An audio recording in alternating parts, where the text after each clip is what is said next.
I came to Shomron with the idea of it becoming an inseparable part of the state of Israel. If I'm happy now, I would say we are around 500,000 Jews. I would have loved it to be 1,000,000 Jews. But I'm optimistic, so we will continue. This is Daniela Weiss, a leader of the settlement movement and one of the first Jews to settle the West Bank in the 1970s. She calls it by its biblical name, Judea and Samaria. I'm Bradley Burston, Haaretz columnist and a longtime opponent of the settlements. I've come to meet Daniela and see the reality that she shaped. What were once Palestinian villages, rocky hills, and a few Jews whom most Israelis considered extremists is today a landscape filled with thriving and seemingly permanent urban settlements. Those settlements are pushing the two-state solution into past history. In the light of Daniela's apparent victory, I wanted to ask her what the future looks like for Israel and for the Palestinians living under occupation. Let me be completely honest with you and open and say that I believe that the settlement movement has ruined the Israel that I wanted to see. As much as I'm aggravated by your aggravation, I am more satisfied that my philosophy has had the upper hand and that indeed it blocked the option of a two-state solution. What did people tell you when you told them, I'm going out to this hilltop somewhere out there in the, to the east? We lived in a beautiful home near Tel Aviv in Ramat Gan, and we had friends and everything, and so they were literally crying. Why go to the dark hills? So this is how it was called at that time. Why do you go there? You're going to live in a tent? So the practical reaction was emotional, because it's crazy to leave the comforts of life and to go into very, very primitive way of life. And I want to tell you something. I've never had, thank God, even 1 second of difficulty. It was all known before from the formula of Zionists and pioneers of previous decades. So I was walking, I had a clear route. Kedumim has been Daniela's home since she helped found it in the mid-1970s. It was the first settlement established in Samaria after the 1967 war. In 1975, the first Jews came into this area, and the army was ordered to throw them out. But they came back, again and again. Finally, the government let them set up tents on an army base south of Nablus. Prime Minister Rabin believed they'd get sick and tired of the life there and leave on their own. They never did. When Daniela came here, hers was one of just 10 families. Today, the population of Kedumim is almost 5,000. The entire West Bank is home to around 500,000 settlers. When we came here in the end of the year 1975, we were 10 Jewish families in the entire area of Samaria. Now, in the entire area of Samaria and Judea, there are 500,000, 500,000 Jews. So let's go with the times and say, okay, it's going to stay in Israeli hands. So I say, give them the vote. Let them vote in Israeli elections.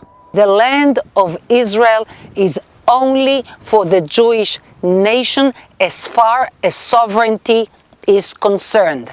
Arabs can live here, have their rights, human rights. They can have their education and culture, but not sovereignty. So when I talk to North American Jews, especially young North American Jews, and I talk to them about how they feel about Israel, and also their alienation, their growing alienation from Israel, the one strongest element by far in their feelings of alienation from Israel, that element is the settlement movement and what the occupation represents in terms of the denial of Palestinian rights to millions of people. People say to me, why don't you explain to the Jews in the United States what is exactly behind your thinking? I explain.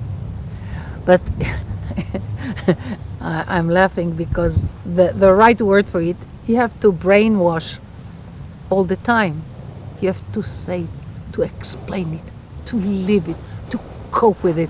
My husband says to me, why do you speak to your children all the time about Zionism, pioneers in Judea and Samaria, settling, and all my family are settlers here. because this is the only way to continue Zionism. So what we can see from here, we see the settlement, part of the settlement of Itzhar. Then we see Bracha, the settlement of Bracha. And what you see around here are part of the neighborhoods that are in Kdumim. This spread of Kdumim over 13 different hills. And another hill is the industrial area of Kdumim. That was my philosophy, my attitude towards spreading on a large area for future building of more Jewish neighborhoods and homes. מסעותינו בארץ ישראל.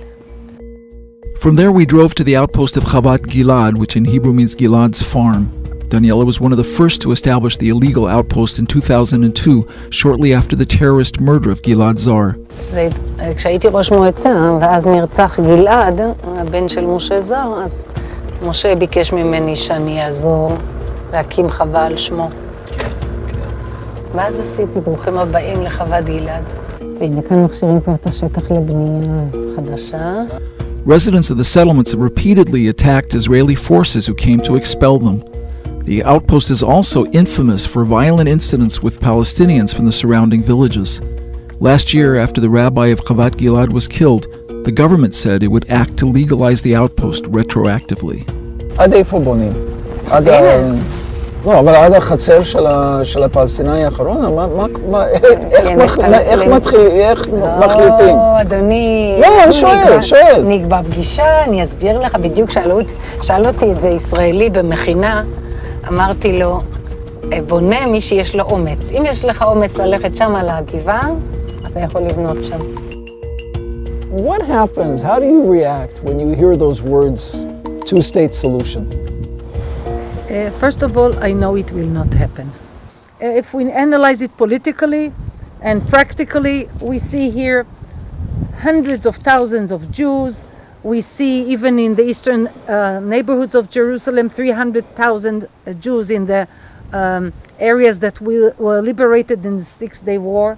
So where will there be a state? I want to have for the Jewish nation the promised land from the Bible.